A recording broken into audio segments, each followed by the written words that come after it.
ఎడారి దేశంలో వానలు బీభత్సం సృష్టిస్తున్నాయి. యుఏఈలోని దుబాయ్, అబుదాబిలో ఏకదాటిగా కురుస్తున్న వర్షాలకు రోడ్లు చెరువుల్లా మారిపోయాయి. కాలనీలు పూర్తిగా నీట మునిగాయి. దీంతో జనజీవనం పూర్తిగా స్తంభించిపోయింది. భారీ వర్షాలు, వరదలకు ట్రాఫిక్కు అంతరాయం కలగడంతో పాటుగా పలు విమాన సర్వీసులకు కూడా అంతరాయం ఏర్పడింది. ముంపు ప్రాంతాల్లో చిక్కుకున్న వారిని పునరావాస కేంద్రాలకు తరలించారు అధికారులు. దుబాయ్, అబుదాబిలో ఎటు చూసినా వరద నీరే కనిపిస్తోంది. రోడ్లపై పార్క్ చేసిన వాహనాలు నీట మునిగాయి. రహదారులపై నడుములోతు నీరు చేరడంతో వాహన రాకపోకలకు ఇబ్బందిగా మారింది. దీంతో జనం తీవ్ర ఇబ్బందులు పడుతున్నారు. బయటకు రాలేక చాలామంది ఇళ్లకే పరిమితమయ్యారు. ప్రభుత్వ ఉద్యోగులు ఇంటి నుంచే పనిచేయాలని దుబాయ్ ప్రభుత్వం ఆదేశించింది. బీచ్లు, పార్కులు, పర్యాటక ప్రదేశాల్ని తాత్కాలికంగా మూసివేసింది.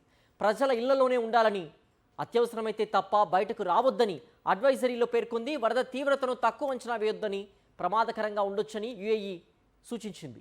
అటు ఖతార్లోనూ ఇటువంటి పరిస్థితే కనిపించింది. Boss, salam alaikum.